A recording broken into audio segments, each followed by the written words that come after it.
Hello, this is how I feminize my face to get this look that you see here. I've been spending years on my makeup journey practicing this, and I've gotten to a routine that I really love, and it's always changing, but right now this is the go-to, and I hope you love it.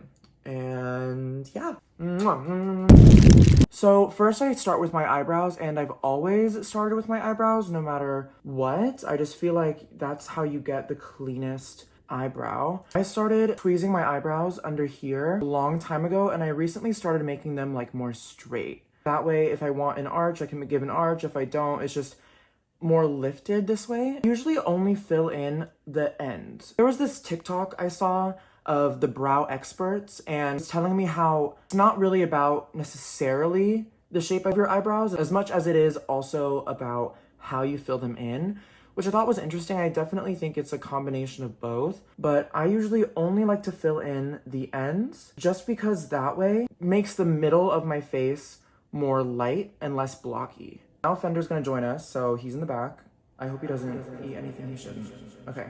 Anyway, so as you can see, I only really filled into about the middle. Sometimes if I really need to, I like to avoid it, but if I have to, I will fill in like only the sparse areas near the front. So I'm only gonna go in really subtle. There was a makeup tutorial that I really love and I learned a lot from. It's the Patrick Star Makeup by Ariel video, and he described eyebrows as like a puzzle. I work at brows like a puzzle. So that's how I feel about it too. And I'm using right now, I always change my eyebrow products, but I really do like a thin pencil. This is the CoverGirl Clean Fresh Brow in soft brown. Sometimes I will also go in with like dark blonde color, because I just feel like that still gives me a very light, fresh look. Always brush through. A really important step that just balances my face is carving them out. I know that's kind of 2016, but my face just looks weird if it's not carved out. I don't really know how to explain it. I think because I have both masculine and feminine features on my face, the carved out brow just feels like it matches my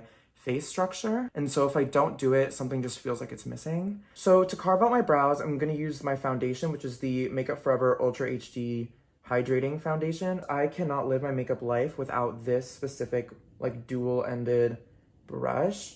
It just literally, like I just can't, like I've gotten all my friends who have shown makeup to get a brush like this. This is like my essential brush of life. I start carving my brows starting like from the middle, and then I go out. By the way, a really good way to figure out how you want to tweeze your brows and how you want to shape them is to fill in your eyebrows and carve them out the way you like, as if you're doing your makeup, and then tweeze everything that you see covering using foundation, because you don't want hair there anyway, so that's a really good guide to help you. So if you know a way you like to do your makeup that feminizes your face, just carve them out like this, and then tweeze all the hairs that don't belong in that shape.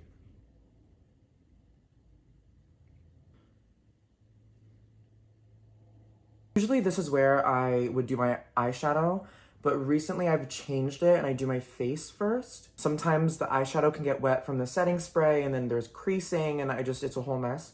So I'd rather not. So I'm gonna move on to the face now. I'm just gonna start on the perimeters of my face. For me, I found in my makeup routine and my makeup journey that my face works best when it's like a shade deeper. I know that sounds like I'm fucking living in the 2000s. And with that, like, what is it? The Maybelline Matte Mousse Honey Beige. It's honey beige. Something about my complexion where if I match my neck like spot on, it just doesn't look right. This makeup routine is one that I've taken literally years to perfect. I came out as trans in 2015. So actually by the time you see this video, I wonder, it might be my 9-year anniversary. Jesus. She's old. She's probably like 25.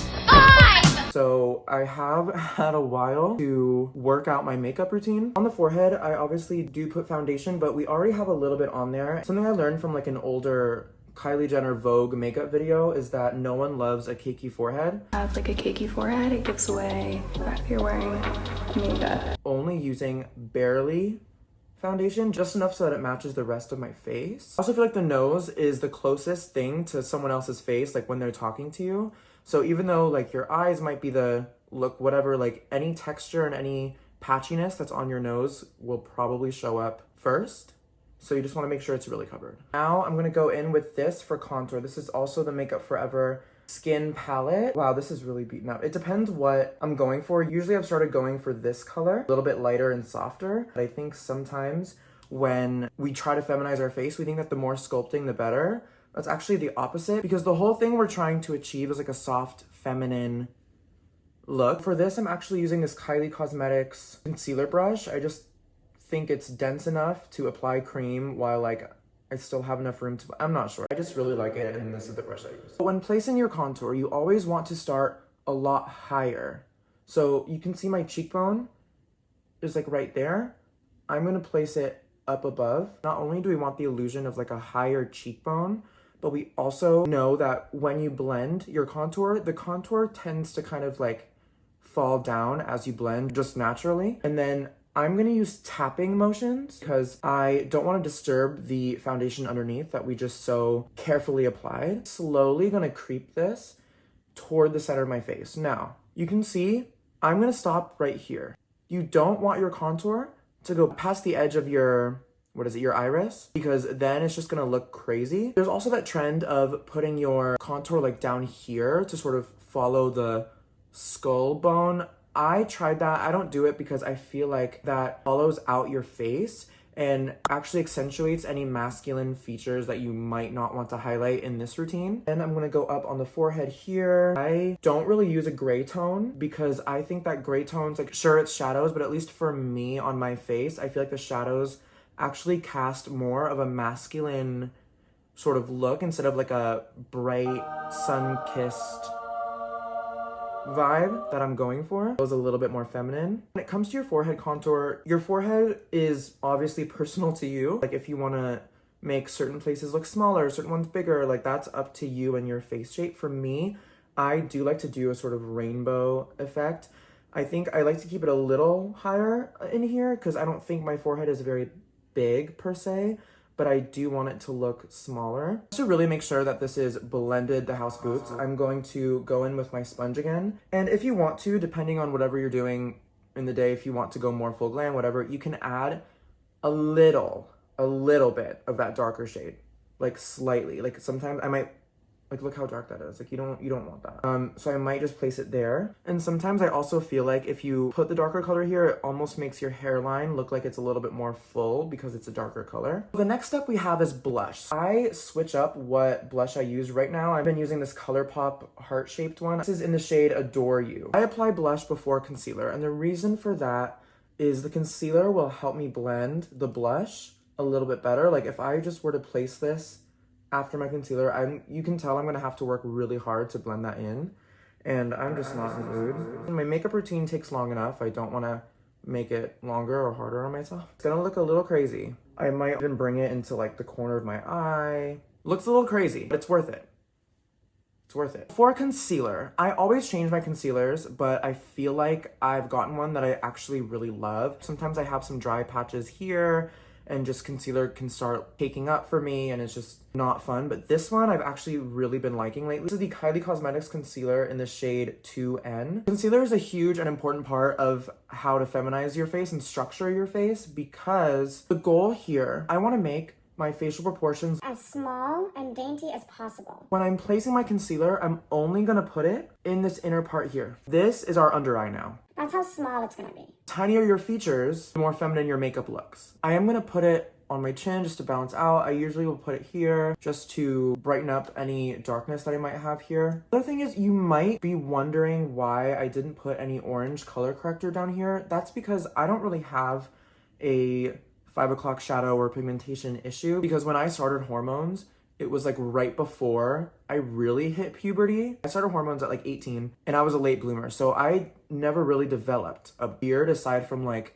maybe some under here and some here, which I think all people get hair in those little areas, at least a little. When you blend your concealer, you want to make sure you keep it where you put it. So I'm not going to start blending my concealer all the way up on my contour, on my, like, keep it where you put it. You don't want to get concealer, your bright concealer, all over your foundation, because this is supposed to stay bright in this area for a reason. Start blending this and then using the same side of your sponge all over, it's just like you're just gonna mess up all of the work you just did. Another thing that I've been learning to do, but I'm not really obsessed with it yet, is a nose contour. I think I would benefit from a nose contour. I enjoy my side profile. I feel like I have a sort of straight nose from the side, but when you turn, I feel like I have this sort of like side thing going on. And also from the front, I really wish it was more.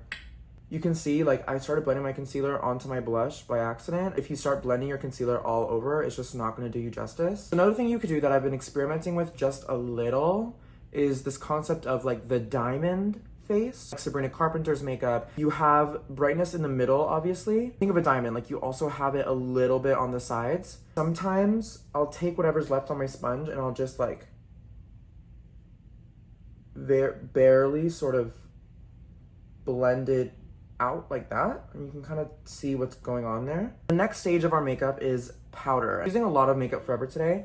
That's because they have so graciously given me so much stuff, and their products are really good. Color 0.1 Corrective Rose. Peachy pink undertone. Another powder I really like is the Onesize Beauty one, and I really like the CoverGirl Clean Invisible powder. Your relationship to powder might be a little different than mine, but I really think that powder is an essential part of my makeup. My powder puff, press it into the puff just so we get rid of any chunks, blend out any creasing, really push this in. I think Michaela, her video, she said that she really presses this into the under eye. Powder does brighten a little bit, so you want to be conscious of that. I will always set everything. If I want glow later, that'll be my setting spray and that'll be my highlight.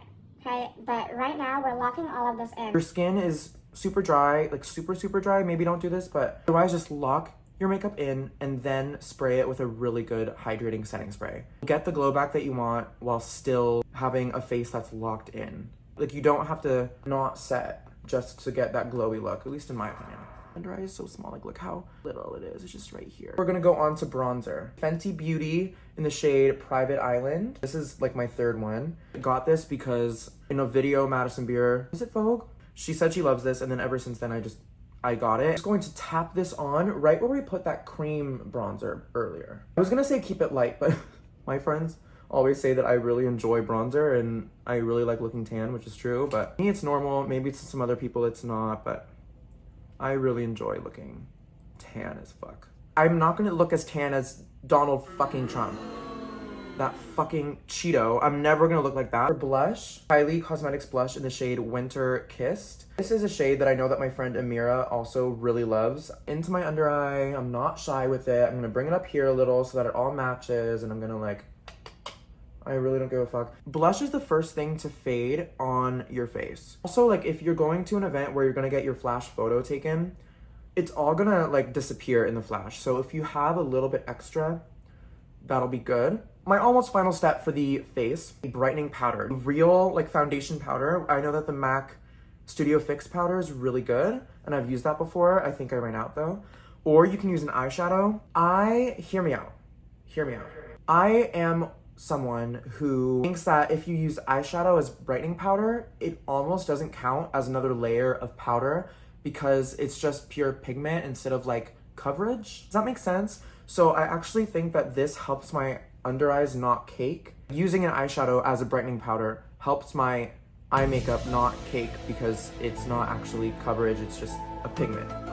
You know? Lately, just because it's been around, I've been using from this ColourPop palette, the Precious Metals palette, and I've been using like that matte shade right here. You can see it's doing something, but it's not crazy, and it's helping me blend the powder that I put underneath my eyes a little bit. Your eye is so small and dainty, and I'm just so cute, and I'm just like on estrogen, and I'm just like, ugh. My skin tends to like eat makeup, so I don't want it to fade later. It's all a process. We're thinking one step ahead. Okay? The best setting spray on planet Earth. I'm gonna put you onto this. So hydrating, so dewy. This is the Milk Makeup Hydro Grip Set and Refresh Setting Spray.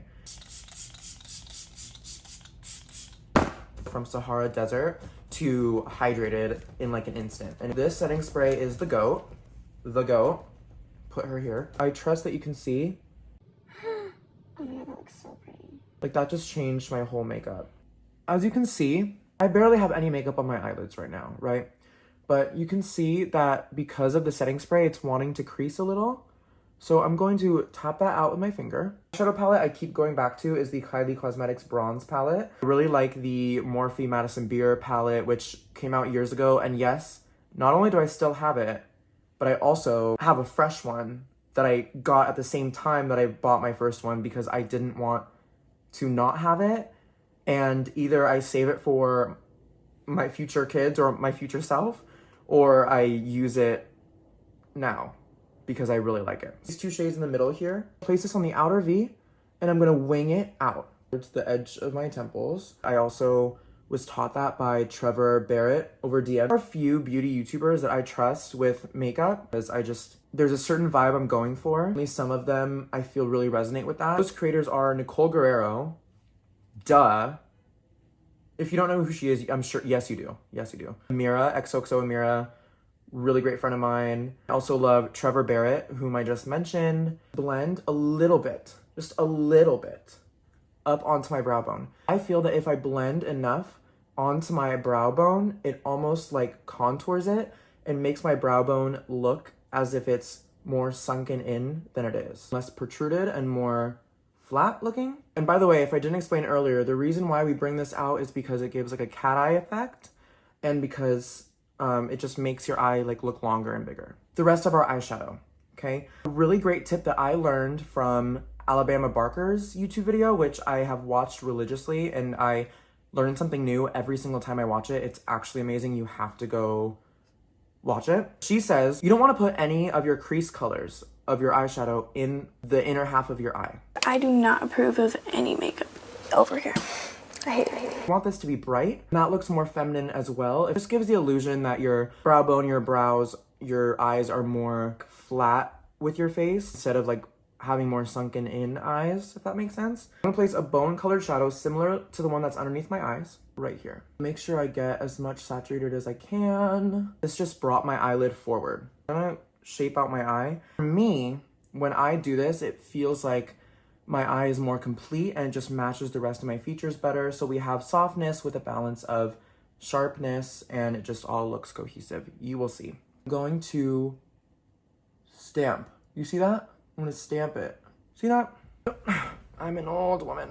The best eyeliner on planet Earth, okay? I'm saying the best eyeliner on planet Earth. Prove me wrong. Prove me wrong, okay? Is the Revlon Color Stay Line Creator. Specifically this one, specifically the liquid side. Best eyeliner on the market that I've found. We'll follow lower waterline and then just extend that. And we're all about enhancing and feminizing your features, and so to do a cat eye following your natural eye shape is perfect. If you have downturned eyes, you might want to sort of lift the angle a little bit, but like that. It's kind of a long wing today. This is the best eyeliner on the planet. And like, I've told the Revlon team this and they're like, really? I'm like, yes, please. It's so good. See how much that extended my eye out? Sometimes I'll do a brown wing with brown eyeshadow. It just depends on whatever you want. In the middle of your eye, you're just gonna do a very thin line. If you want the wing to only stay on the outer half of your eye, that will give you that sort of cat eye elongated effect. For the inner part, you just wanna do like a thin line. For lashes, I literally use these from Amazon in the style Dubai. Depending on my mood, I will use either both lashes and trim some of the edges, or I'll just literally cut one lash in half. One lash, one half on one eye, one half on the other. I'm gonna let this dry before I do mascara. Eyebrow gel, I just think it makes your makeup look more finished and more complete. Something that I will also do sometimes is I will put black pencil liner in the upper waterline. Lately, I haven't been doing that. I don't know why. And then sometimes I'll put nude pencil in my waterline, but I've also stopped doing that. It just depends on my mood. I think that overlining your lips helps you achieve a really feminine look. And I do have lip filler. That's the only thing I have. I've had Botox in the past. It's worn off already, but I want more. Lip filler from 3 years ago that is still there. Makeup Forever pencil in the color Anywhere Caffeine. Suni Lee uses this and therefore I use it too. The combo, this is just Anywhere Caffeine. But it is a good color. Start in the middle, okay? I'm gonna overline a lot in the middle. Ready? Kind of crazy. It's not even. Come on. Sometimes I will just take my finger and I will Blend, blend, blend. Depending on my mood, I'll either use Candy K by Kylie Cosmetics, or I'll take this Charlotte Tilbury in the shade Kim KW. Put that in the middle. Last but not least, mascara. Switch up my mascaras all the time. Right now it's the Lancome Hypnose Drama mascara. Later on, after the mascara dries, I'll pinch them together, but I'm not gonna do that on camera because I don't want to waste your time. I hope you learned something. I want to do my hair later, but this is the look. Yeah, it's just like, it's still powdered, it's still set in place, but it's dewy, it's full coverage, well, medium to full coverage.